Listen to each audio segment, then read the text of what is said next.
오늘 말씀으로 두려워하지 말고 믿기만 하라 라는 제목으로 하나님 말씀을 전하겠는데요.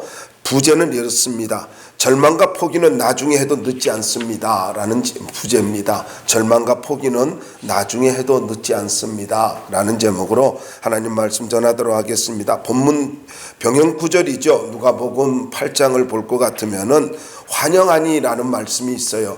이 말이 무슨 말이냐, 기쁨으로 맞아들인다, 받아들인다라는 뜻인데, 사람들이 엄청난 무리들이 모여가지고 예수님을 기쁘게 맞아들이고 있습니다. 그리고 나서 그 다음에 말씀하기를 다 기다렸대요. 다 기다렸대요.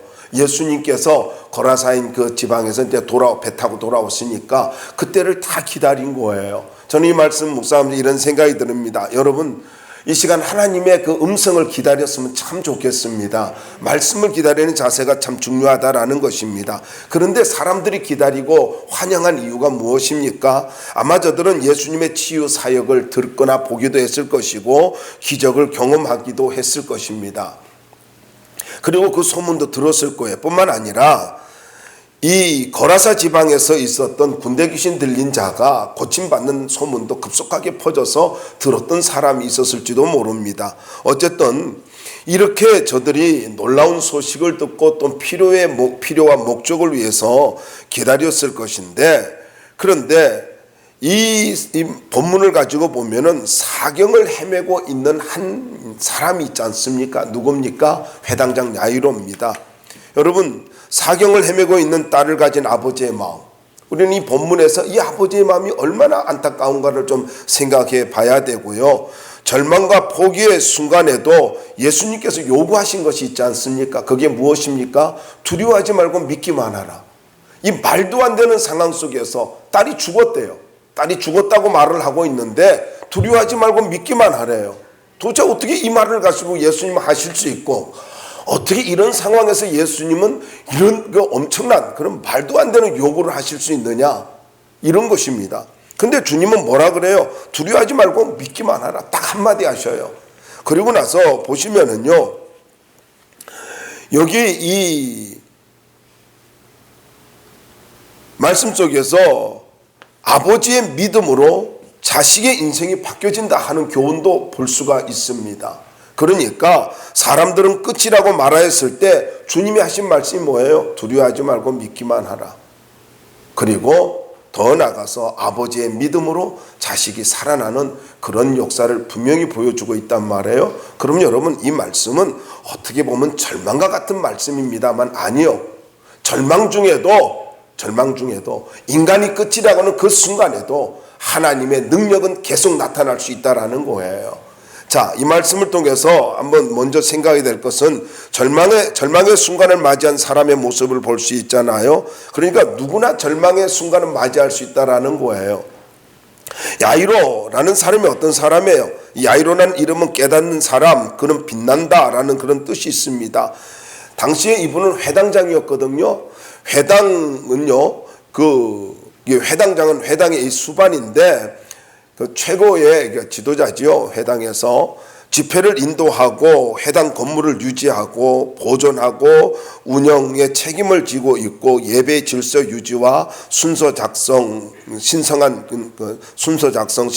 유지하는 그런 책임, 이런 걸 다 가지고 있어요. 그리고 율법을 가지고 낭독하거나 설교하는 사람을 선정하는 권리를 가지고 있어요. 그냥 모든 책임을 지고 있다라고 할 수 있죠. 당시 회당의 조직은요, 네 가지로 이렇게 네 단계로 되어 있습니다. 회당장이 있고, 핫잔이 있고, 랍비가 있고, 평신도가 있고, 이렇게 네 가지 구성원을 가지고 있는데, 회당장은 어떤 사람이 되느냐, 재판과 같은 그런 사무를 관할하던 장로 출신의 지도자가 선출되기 때문에 명예직이지만은 굉장한 그런 타고난 인물에게 주어지는 그러한 직분이에요. 그러니까 상당히 나이도 있다라고 볼 수가 있겠죠. 그러니까 대단한 사람입니다. 회당장은 지방에서 최고 상류계층의 사람이었고, 대중들로부터 상당한 그런 인정을 받은 사람, 사회적으로 지위가 있고 존경받는 인물이다라는 것입니다. 그러니까 남들이 볼 때는 다 행복할 수 있고 모든 걸 갖춘 사람이라고 할 수 있어요. 근데 이런 사람에게도 뭐가 찾아와요? 절망이 찾아올 수 있다라는 거예요. 슬픔이 찾아올 수 있다라는 거예요. 종종 사람들은 그래요. 저 사람 가정은 행복하겠지. 아니요. 그 속에 보면 다 슬픔이 있습니다. 고난이 있습니다. 나만 또 어려움 당하는 거 아니에요. 나만 어려움 당한 것도 아니고, 그리고 다른 사람만 어려움 당하는 거 아니라는 거예요. 누구나 어려움은 당할 수 있습니다. 인생은요, 고난을 위해서 났다라고 말씀하고 있지 않습니까? 계속해서 보자고요. 절망의 순간에 끝까지 믿음을 가지라고 하는 이 주님의 말씀, 누가복음 8장 42절에 보면 이런 말씀이 있어요. 12살 된 외딸이 있어 죽어갑니다. 12살 먹었대요. 해당장 야이로에게 12살 먹은 외동딸이 죽어가고 있다. 이건 아버지로서 너무 힘든 일 아니에요? 그래서 달려와가지고 예수님 발 앞에 엎드려서 간구하고 있습니다. 조금 이렇게 참고를 말씀드린다면은 유대 법상으로는 만 12년 6개월이 되면은요, 결혼할 가능성 있는 여성으로 이렇게 인정이 되었습니다. 근데 뭐라고 그래요? 내 어린 딸, 내 외동딸, 이렇게 표현하고 있습니다. 내 딸이. 이런 표현을 하고 있잖아요. 그러니까 무슨 말이에요? 지금 외동딸이라고 표현하고 있지만은 아버지에게는 그저 딸이에요. 결혼 정년기나 할지라도 아버지에게는 딸이라고요. 그냥 안타까운 딸이죠. 그러니까 이 절박한 심정을 가지고 지금 예수님께 와서 내 딸이 죽어가고 있으니까 좀 살려주십시오. 와서 손을 얹어서 좀 살려주십시오. 기도해 달라는 이야기죠. 기도하고 살려달라. 그런데 재밌는, 재밌을까요? 참, 이 표현을 조금 보면요. 본문 35절에 보면은 사람들이 와가지고 당신의 딸이 죽었습니다. 이렇게 이야기를 해요. 자, 이 과정 사이에서 우리가 한 가지 생각해야 될 게 뭐냐면은요. 회당장이 자기의 딸을 가지고 와서 살려달라고 이야기했을 때 예수님이 뭐 몇 살 먹었느냐, 무슨 병에 걸렸느냐, 아무것도 묻지 않고요. 말씀을 보세요. 바로 따라갑니다. 바로 따라가요. 원인이 뭔지도 묻지 않고요. 네가 어떻게 왔느냐 묻지도 않아요. 그냥 바로 따라가요. 그런데 가고 있는데 비보가 전해졌죠. 당신의 딸이 죽었습니다. 그러면서 이제 예수님을 더 이상 괴롭히지 말아달래요. 쉽게 말하면 이제 모든 상황 끝이래요. 희망이 없다라는 거예요. 사람들의 상황이 끝나면 모든 것이 끝이라고 생각하잖아요. 똑같은 거예요. 2000년 전이나 지금이나 똑같은 거예요. 상황이 끝나면은 모든 것이 끝이라고 생각해요. 여러분 잊지 마세요. 우리는 상황으로 살아가는 사람이 아니에요. 우리는 하나님으로 살아가는 사람이에요. 잘 기억하시기 바랍니다. 상황으로 살아가는 게 아니라고. 우리는 하나님으로 살아가는 사람, 주님으로 살아가는 사람. 그래서 우리는 뭐가 필요해요? 믿음이 필요한 것입니다. 왜요? 하나님은 믿음을 가장 기뻐하니까요. 사람이 할 수 없는 상황이 되었을 때 예수님께서 하신 말씀이 무슨 말이에요? 두려워하지 말고 믿기만 하라. 믿음을 가지라는 거잖아요. 그래서 우리는 이 말씀 속에서 두 번째로 생각해야 될 것은 절망의 순간에 가져야 할 세 가지가 있습니다. 그 첫 번째가 뭐냐면 자세입니다. 자세예요. 여러분 22절 말씀을 보면은 엎드려라는 말이 있잖아요. 이 말이 엄청난 말이잖아요. 떨어진다라는 뜻입니다. 떨어진다. 그냥 물건이 떨어지듯이 떨어진다. 그러니까 몸을 떨어뜨리듯이 예수님께 엎드렸다는 거예요. 이 말이 쓰여질 때는요. 채무자가 채권자에게 사정할 때 이 말을 사용을 하고 있고요. 동방박사들이 왕이신 아기 예수님께 경배를 할 때도 이 단어를 사용했습니다. 엎드려라는 말을요. 그리고 절대자이신 하나님께 경배할 때도 요한계시록 19장 20절에 보면 나오는데 이때도 엎드려라고 말을 하고 있습니다. 이 엎드려가 왜 그렇게 중요하냐면은 사회적 지위를 가졌고 존경받는 회당장 야이로잖아요. 존경받는 회당장이잖아요. 그런데 그가 엎드렸다라고 하는 것은 예수님을 최고의 지위로 높이는 그런 절대 겸손이잖아요. 당신은 나보다 높습니다. 당신은 나보다 위대한 분입니다. 그러니까 엎드리는 것 아닙니까? 절대자에게 경배하는 것과 같은 거니까요. 여러분, 당시에 이 예수님을 일반적으로 새로운 랍비 정도로 평가하고 있는 상황에서 회당장이, 존경받는 회당장이 엎드렸다. 경배의 대상처럼 존경하는 회당장이, 사람들의 존경받는 회당장이 예수님께 엎드렸다. 이거는요, 상상도 할 수 없는 일이었습니다. 그런데 이분이 이렇게 한 거예요.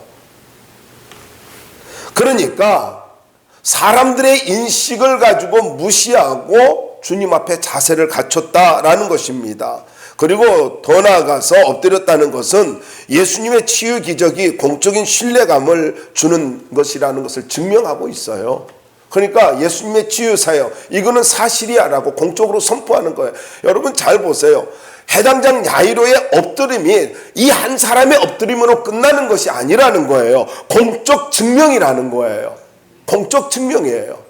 우리가 살아가면서 어떤 믿음의 행동을 할 때 그것은요, 공적인 것이 되는 거고요, 하나님의 이름을 높여드리는 것이 된단 말이에요. 나의 한 가지의 행동이 다른 사람에게 많은 영향을 줄 수 있다는 걸 잊지 말아야 돼요. 나의 한마디가, 예수 믿는 사람의 한마디가, 주님을 신뢰하는 사람의 한마디가, 한 행동이 사람들에게 영향을 줄 수 있다는 것을, 그리고 주님을 높여드릴 수 있다는 것을 잊지 말아야 된다고요.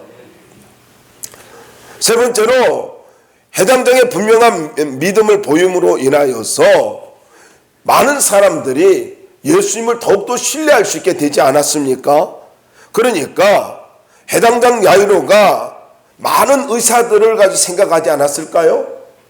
당시에 지역에 수많은 유명하다고 하는 의사들, 용하다고 하는 의사들, 그의 인맥으로도 충분히 알 수 있고 그의 말 한마디면 와서 진료를 보고 치료하려고 하는 그런 사람들이 얼마나 많았겠습니까? 그런 의사들이 있었을 것 아닙니까? 그럼에도 불구하고 예수님을 찾아왔어요. 의술을 기대하지 않고, 의술을 의지하지 않고 예수님을 찾아왔단 말이에요. 그리고 나서 엎드렸지 않습니까? 그러니까 해당장이 직접 예수님을 찾아왔다라는 것은요, 이것은 그 사람이 얼마나 예수님에 대해서 간절한 믿음을 가지고 있는가를 보여주고 있다라는 것입니다. 여러분, 해당장은 예수님과 모든 사람이 보는 가운데서 자기의 사회적 진분이나 명예를 다 내려놓고 철저하게 낮아졌어요. 이유가 뭐예요? 아버지기 때문이에요. 그가 믿음을 가진 이유가 뭐예요? 아버지기 때문이에요. 여러분, 이게 부모의 마음이지 않습니까? 부모는 자식을 위해서 자존심도 명예도 그리고 세상 부귀도 그리고 때로는요, 불 가운데로 들어갈 수 있는 게 부모예요. 이게 부모라고요. 자식은 부모를 위해서 그렇게 희생하기가 쉽지 않아요. 불 가운데 못 들어가요. 그런데 부모는 들어간다는 거예요. 이게 부모예요. 이게 아버지라고요. 자식이 잘 될 수만 있다면은 모든 걸 내려놓을 수 있고요, 모든 걸 포기할 수 있고요, 철저하게 낮아질 수가 있어요. 자식이 잘 될 수만 있다면은요. 이게 부모잖아요. 그래서 여기에 이 낮아짐, 이 겸손은요, 단순히 아버지이기도 합니다만은 이게 분명히 그건 사실이죠. 그런데 어려움을 당할 때, 절망의 순간에 우리가 가져야 할 자세가 뭔가를 분명하게 보여줘요. 우리가 고난을 당할 때 해야 할 것이 무엇인 줄 아십니까? 자세부터 바꾸는 거예요. 지금까지 살아왔던 자세, 통념적인 자세 바꾸는 거예요. 단순히 자식의 문제일까요? 여러분, 이 자식의 문제를 가지고 뛰어넘어서 우리가 당하고 있는 모든 고난 앞에서 우리가 하나님 앞에 해야 할 것은요, 자세 바꾸는 겁니다. 자세 바꾸는 거예요. 편했던 자세 바꾸는 거예요. 교만했던 자세 바꾸는 거예요. 그래서 자세가 바뀌어질 때에 하나님의 은혜가 임하기 시작하는 거예요. 엎드려서 그냥 자세를 겸손하게 낮아지니까 예수님 말없이 따라가 주잖아요. 그렇잖아요. 두 번째로는 절망의 순간에 가져야 할 두 번째는 바로 간절한 기도입니다. 23절 말씀에 보면은 간곡히 구하여 이르되 내 어린 딸이 죽게 되었사오니 오셔서 그 위에 손을 얹으사 그로 구원을 받아 살게 하소서 하거늘. 여러분, 죽게 되었사오니 이 말은요, 최후를 갖는다, 최후를 맞이했다, 그런 거예요. 무남동료 외동딸입니다. 지금 죽음의 문 앞에서 사경을 헤매고 있습니다. 얼마나 병세가 심각하고 최악의 상태인가를 보여주고 있죠. 23절을 다시 보세요. 거기에 보면 간곡히 구하며 이르되, 이 말이 무슨 말이냐면요, 마치 자기가 죽을 위기에 처한 것처럼 필사적으로 반복해가지고 예수님께 매달리는 걸 말하는 겁니다. 그러니까 당신이 아니면 안 된다는 거예요. 간절하게 절규하듯이, 짐승이 울부짖듯이 내 딸 좀 살려달라고, 내 딸 좀 살려달라고 매달리고 있는 거예요. 그런데 이 말이 무슨 말이냐면 계속해서 보면요, 한 번으로 끝이지 않고 계속해서 반복해서 매달렸다는 거예요. 계속해서 말했다는 거예요. 무슨 말입니까? 간절하게 기도했다라는 거죠. 우리는 그래요. 어려우면은요, 한 번 기도하고 응답이 없대요. 아니요. 그럼 뭐 하나님은 뭐 기도해도 응답해주지 않는데요. 근데 정말로 그렇습니까? 얼마만큼 기도해 봤어요? 할 만큼 해봤다고요? 그건 당신의 능력만큼 했다라는 거잖아요. 믿음은요, 내 능력만큼 하는 것이 아닙니다. 믿음은 내 능력만큼, 내가 할 수 있는 능력만큼 하는 것이 아니라 하나님을 의지하고 끝까지 강구하는 거예요. 성령의 이끌림을 따라 계속하는 거예요. 뭐 좀 해보고 안 된대요. 여러분, 반복해서 기도하는 것, 그건 하나님이 원하시는 거예요. 왜일까요? 여러분, 이렇게 기도할 때 우리의 영성이 깊어지고요, 기도는 수정 기능이 있잖아요. 기도하다 보면요, 어떤 일이 벌어져요? 기도하다 보면요, 내 뜻이 하나님 뜻에 맞춰지고 영적 분별력이 생기고 그러지 않습니까? 그러면서 믿음이 생기는 거예요. 참 신기한 건요, 기도하다 보면 믿음의 확신이 옵니다. 처음부터 확신이 와서 기도해요. 그건 대단한 거죠. 그런데 참 신기한 건요, 기도는요, 하면서 확신이 생겨요. 하면서 하나님 뜻을 깨달아요. 그러니까 기도하지 않는다는 건 뭘 이야기하는 줄 아세요? 하나님 앞에서 적당한 인본주의로 살아가는 거예요. 좀 심하게 표현할게요. 기도하지 않는 사람 믿음 없는 사람이에요. 기도해야 믿음 있는 거예요. 기도해야. 그러니까 하나님 앞에서 내가 어려움을 당했다, 고난을 당했다, 여러분, 하나님이 그만하라 할 때까지 기도하는 거예요.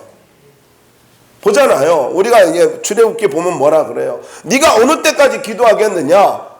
백성들로 앞으로 나아가게 하라. 하나님이요, 기도를 멈추게 할 때가 있다고요. 이제 됐어. 이제는 행동해. 이럴 때가 있다고요. 그러니까 언제까지요? 주님이 움직일 때까지 하는 거예요. 주님이 응답할 때까지 하는 거예요. 주님이 멈출할 때까지 하는 거예요. 기도는요, 주님이 멈출할 때까지 하는 겁니다. 세 번째는 온전히 신뢰하는 믿음입니다. 23절 말씀 내에 있습니다만은요, 이게 이 말씀을 가지고 생각하기 전에 딸이 무슨 병에 걸려서 죽어가는지 구체적으로 밝히고 있지 않지 않습니까? 그런데 해당장 야이로가 놀라운 믿음의 말을 하고 있어요. 마태복음 9장 16절에 의할 것 18절에 의할 것 같으면은 이런 말씀이 있어요. 내 딸이 방금 죽었사오나 오셔서 그 몸에 손을 얹어 주소서. 그러면 살겠나이다. 방금 죽었대요. 이 말이 무슨 말이냐면은 죽어 있다라는 의미도 있지만은요, 죽어가고 있다, 죽으려고 한다, 이런 뜻이에요.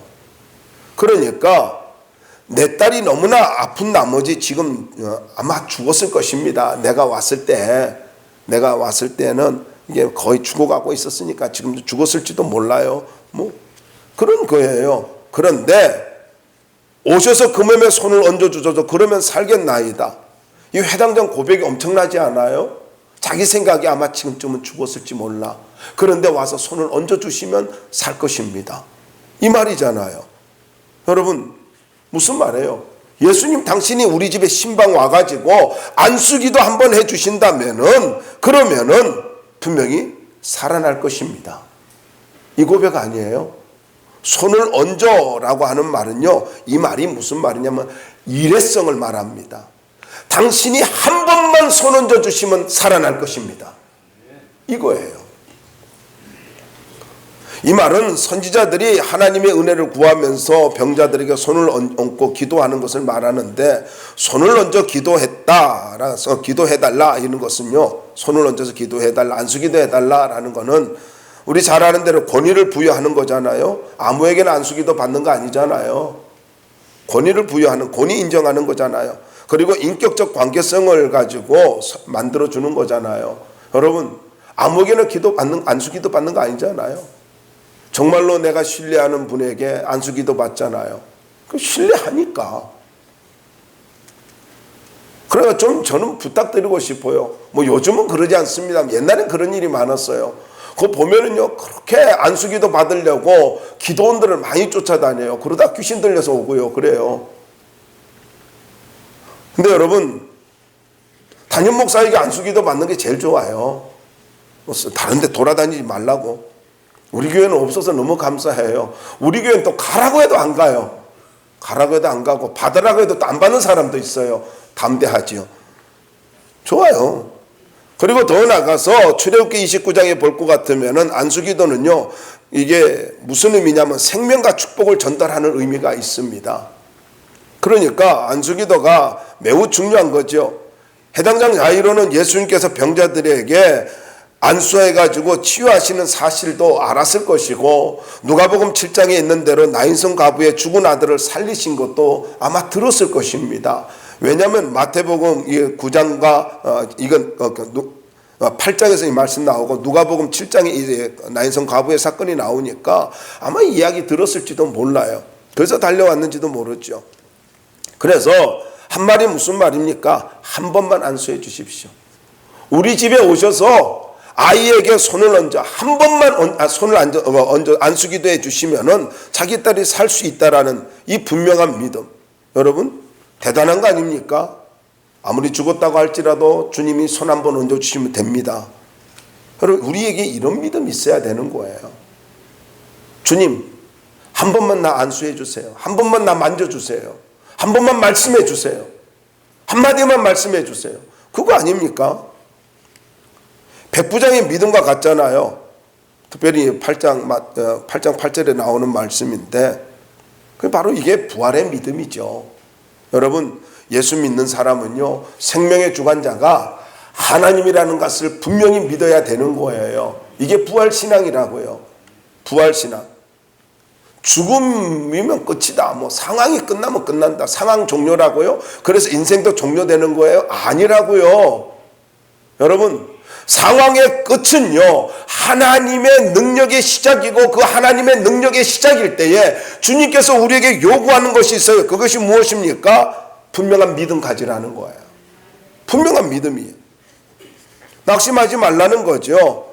절망적인 그런 상황이지만은 낙심하지 말고 나를 끝까지 믿어라, 이겁니다. 그래서 문제 앞에 낙심하며 절망하며 부정적인 사람이 되는 거, 이것은 인본주의 신앙이다라는 것입니다. 인본주의 신앙이에요. 기억하시기 바랍니다. 부제로 말씀드린 것처럼요, 절망과 포기는요, 나중에 해도 충분합니다. 아시겠습니까? 다시 말씀드릴게요. 절망과 포기는 나중에 해도 늦지 않아요. 늦지 않다고. 그러나 지금은요, 우리가 뭐를 해야 돼요? 이 상황에서는요, 주님이 요구하는 것이 무슨 말입니까? 고난의 시간에는요, 삶의 자세를 바꾸는 것이며 믿음을 갖고 기도하는 시간이고 하나님께 소망을 두는 시간이라고요. 그래서 주님이 하신 말씀이 무슨 말입니까? 두려워하지 말고 믿기만 하라. 두려워하지 말고 믿기만 하라. 사람들이 상황 종료됐대요. 사람들이 상황 종료됐대요. 근데 뭐라 그래요? 주님이 말도 안 되는 말씀하잖아요. 두려워하지 말고 믿기만 하라. 아니, 그 상황에서 아이 죽었다 하고 막 들어가는데 막 울고 불고 난리잖아요. 그런데 주님 하신 말씀이 뭐예요? 두려워하지 말고 믿기만 하래요.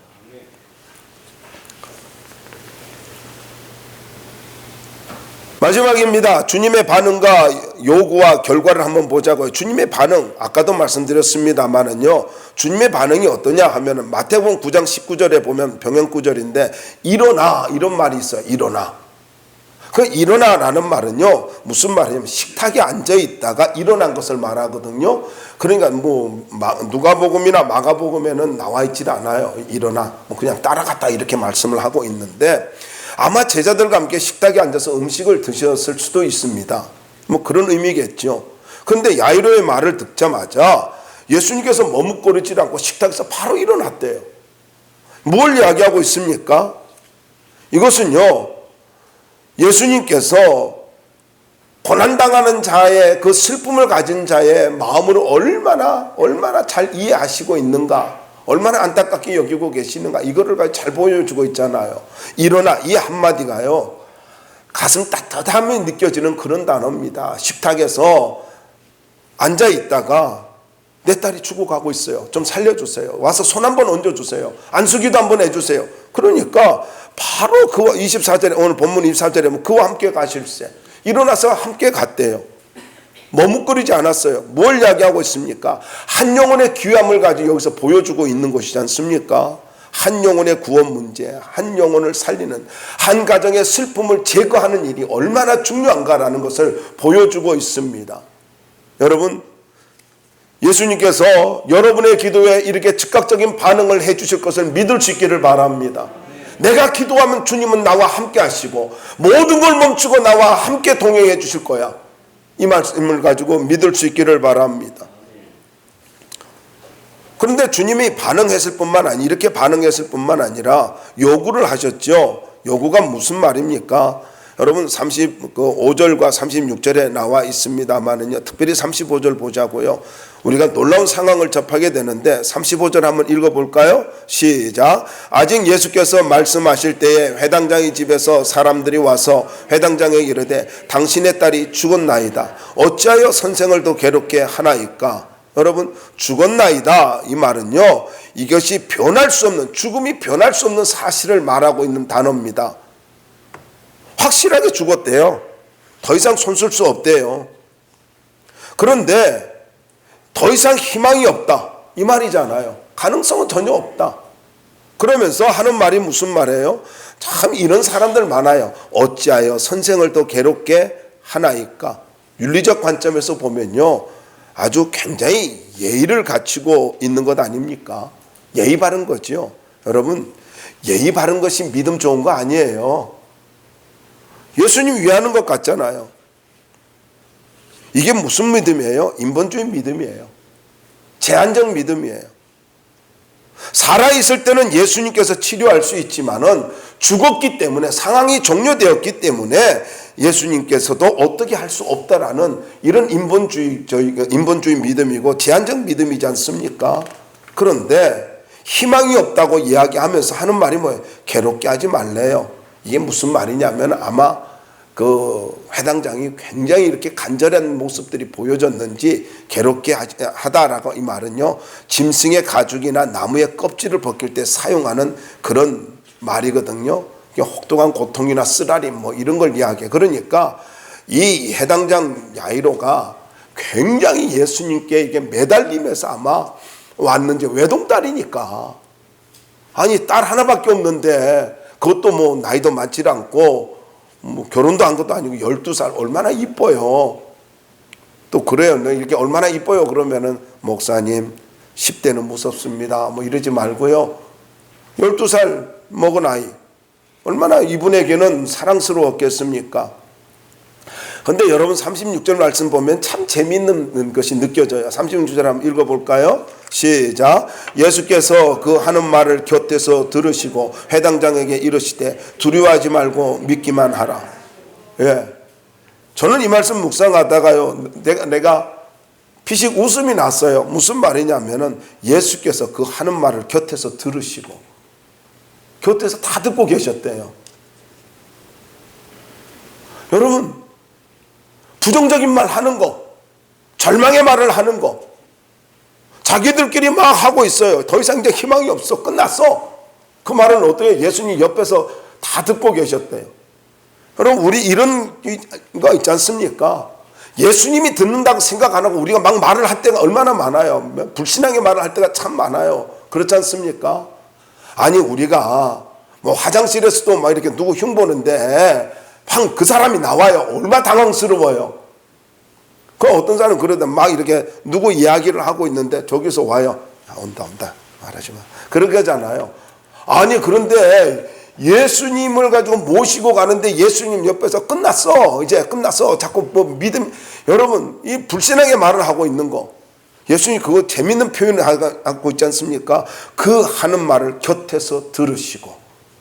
여러분 이 말씀을 좀 우리가 잘 생각해야 돼요. 절망의 순간에는요 무슨 말을 해야 되는가를 보여주고 있어요.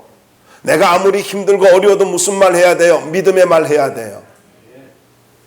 함부로 말을 하지 마십시오. 주님이 다 듣고 있다고요. 보세요. 가데스 바네에서 부정적인 말을 하니까 절망의 순간이라고 느꼈어요. 절망의 순간이 아닌데도 절망의 순간으로 느꼈어요. 내가 볼 때 절망의 순간이지 하나님께는 이제 시작이라고. 그렇게 가데스 바네에서 부정적인 말 하니까 내 귀에 들린 대로 다 해줄게. 다 죽여줄게. 애굽에서 죽었으면 좋겠다. 뭐 이런 말 하니까 그래 네 말대로 너희들 죽여줄게. 그거 아닙니까? 그런데 우리 주님이요 이렇게 말씀해요. 이런 상황 속에서 강력하게 하신 말씀이 뭡니까? 두려워하지 말고 믿기만 하라. 이 말이 무슨 말이냐면요 이중 명령입니다. 그리고 현재형입니다. 두려워하지 말아라. 계속 믿어라. 이거예요. 그러니까 이 말을 가지고 이렇게 정리할 수가 있습니다. 딸이 죽었다는 소식에 흔들리지 말고 지금까지 주님을 향해 가졌던 그 믿음 계속해서 유지하라. 이 말이에요. 현재형이거든요. 그러니까 언제 계속 그 믿음 유지하라는 거예요? 지금이라는 거예요. 너가 지금 믿음을 유지해야 되는데 언제? 지금이라는 거예요. 지금 그 믿음, 지금까지 너가 나를 가지고 나를 향해서 가지고 왔던 그 믿음, 지금까지 나를 의지하면서 살아왔던 그 믿음 언제 의지하라고요? 언제 가지라고요? 지금 그 믿음 가지래요. 그리고 지금 그 믿음 유지하래요. 믿음 유지하라는 말이 뭐예요? 떨어지지 말라는 거예요. 떨어지지 말라고요. 절망의 소식을 들어도 두려워하지 말고 지금 그 믿음을 계속 유지하라. 이것이 주님의 요구입니다. 무슨 말인 줄 아세요? 우리는 언제든지 믿음이 떨어질 수 있어요. 목사도 그럴 수 있어요. 목사도 그럴 수 있다고. 그런데 주님은 그걸 용납하지 않아요. 지금 그 믿음 유지하라. 뭐가 그렇게 두려워? 내가 있는데, 내가 옆에 있잖아. 그리고 내가 너 말대로 너와 함께 왔잖아. 아니 손 한 번 얹으면 나을 수 있다며. 네가 그렇게 말했잖아. 네가 지금까지 말했고 과거에 말했고 좀 전에 너가 그 말 했잖아. 과거에도 그 말 했잖아. 네가 믿음의 말을 했잖아. 그러면 그거 계속 유지해. 그 말 붙잡고 있어. 그때도 믿음으로 말했잖아. 그러니까 지금도 그 믿음 유지해. 이 말이잖아요. 여러분 주님의 요구가 어려운가요? 물론 어려울 수도 있겠죠. 그런데 주님은 말씀합니다. 두려워하지 마. 내가 너와 함께 있잖아. 그리고 계속 나를 믿어왔던 것처럼 네가 나를 믿고 찾아왔던 것처럼 그 믿음 계속 유지해. 이 말이에요. 그러면은 믿음을 유지할 때 어떤 결과를 주셨나요? 우리는 뭐 다 알지 않습니까? 두려워하지 말고 그 믿음 계속 유지하라고 말씀하신 후에 얼마 되지 않아서 그게 보세요. 두려워하지 말고 그 믿음 유지해놓고 바로 들어가 가지고 고쳐주시잖아요. 그러니까 주님의 말씀이 들리고 나면은요 주님이 요구한 어떤 그런 명령이 있으면은요 그것이 곧 응답이 가까웠다는 이야기 아닙니까? 그 말이잖아요. 얼마 되지 않아서 절망이 기쁨과 환희로 바뀌지 않습니까? 보자고요. 사람들이 울면서 통곡하고 있어요. 여러분 집안에 들어가니까 사람들이 울면서 통곡하고 있는 이 모습을 보면서 야이로의 마음이 얼마나 흔들렸겠어요. 얼마나 괴로웠겠습니까? 아마 이런 생각 가질 수 있었을 거예요. 이 믿음 계속 유지해야 되는가? 이 믿음 계속 유지해야 되나? 나 그래도 이분을 계속 의지해야 될까? 예수님 의지해야 될까? 내가 가지고 있던 믿음 계속 유지해야 될까? 이런 갈등이 있지 않았을까요? 사람들의 통곡 소리 그거 보면은요 어떤 경우는 그래요. 사람들이 또 특별히 구설프게 우는 사람이 있잖아요. 뭐 그럴 수 있잖아요. 그런데 제가 이 말씀 묵상하면서 정말 은혜가 됐던 게요, 41절에 보면 그 아이의 손을 잡고 이 말입니다. 그 아이의 손을 잡고. 여기서 손을 잡고라고 하는 말이 무슨 말이냐면요, 이 손을 잡고라는 말은요, 일어나 걸을 때까지 손을 계속 잡고 있었다는 거예요. 손 놓지 않았다는 거예요. 그러니까 이 소녀는 몰라요. 죽었으니까 뭐 모르지요. 그런데 예수님께서는요, 이 소녀가 누구인지 이름이 나와 있질 않지만은요, 이 소녀가, 이 딸이 일어나 걸을 수 있을 때까지 꼭 계속해서 잡고 있었다는 겁니다. 너무 귀한 말씀 아닙니까? 그러면 하신 말씀이 뭐예요? 달리다굼.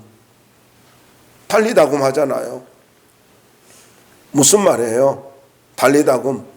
소녀야 달리다라는 말하고 쿰이란 두 단어의 합성을 지어 소녀야 일어나라, 이 말이에요.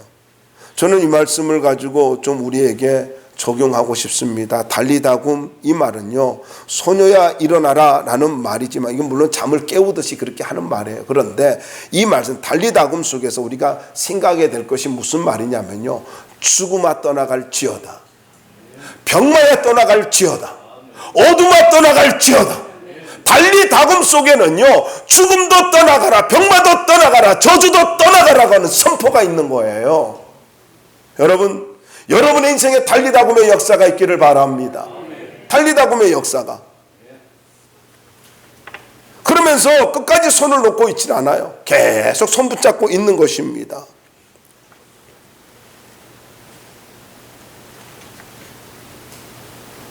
베드로의 장모의 손을 붙잡아 준 것처럼 예수님의 손을 붙잡아 주니까 병마가 떠나가고 죽음이 떠나가고 저주가 떠나가 버렸습니다. 여러분, 또 우리 예수님이 참 재밌는 분이라는 생각이 들어요. 뭐라고 하냐면은요, 소녀가 일어나서 이제 살아났습니다. 그랬더니 뭐라 그래요? 먹을 것을 줘라, 그렇게 말합니다. 제일 먼저 챙긴 게 뭐예요? 먹을 거 줘라. 그러니까 병마와 싸우면서 맨날 며칠 못 먹었는가 봐요. 그랬더니 먹을 거 주래요. 별걸 다 챙겨주잖아요. 저는 이 말씀 보면서 참 은혜가 됐어요. 주님은요, 우리의 사소한 것까지 다 알고 계시고 책임져 주시고 배려해 주시는 분이다라는 거예요. 그리고 42절로 넘어가 보자고요. 거기에 보면은 비웃던 사람들이 이 기적 앞에서 뭐라 그래요? 모두 놀랐대요. 42절 볼까요? 크게 놀라고 놀라거늘. 무슨 말이냐면요, 황홀병에 빠지듯이요, 사람들이 정신이 완전히 빠져나갔다는 거예요. 믿음 없는 자들이 할 말이 없도록 만들어 주셨다라는 것입니다. 저는 이 크게 놀라고 놀라거늘 이 말씀이 여러분 삶 속에 이루어지기를 바랍니다. 여러분을 향해서 부정적인 말, 인본주의로 하는 사람, 인본주의로 말한 사람들, 믿음이 있는 것 같이 그렇게 생각하고 또 예의가 있는 것 같이 말한다 할지라도요, 여러분, 이렇게 믿음이 없는 말, 인본주의적인 말, 믿음이 있는 것 같으면서도 인본주의로 하나님을 제한하고 능력을 제한하고 하는 모든 사람들의 말을, 입을 가지고 하나님이 닫게 만들어 주시고 멈추게 만들어 주시는, 할 말이 없도록 만들어 주시는 그런 역사가 일어나길 바랍니다. 말씀 마무리하겠습니다. 간단합니다. 절망과 포기는 나중에 해도 늦지 않아요. 주님께서 하신 말씀이 이겁니다. 두려워하지 말고 지금까지 가졌던 그 믿음 계속 유지해라. 다시 말씀드릴게요. 나를 향해서 가졌던 그 믿음 계속 유지하라. 그러면 내가 다 해결해 줄게. 그러면 기적이 일어나도록 보여줄게. 네가 그렇게 기도하는 거 다 응답해 줄게. 그 말씀입니다. 지금까지 나를 향해 가졌던 믿음, 그거 절대로 헛된 것 아니야. 그 믿음 계속 유지해. 믿음 유지하는 믿음의 성도들 되기를 주의 이름으로 축원합니다.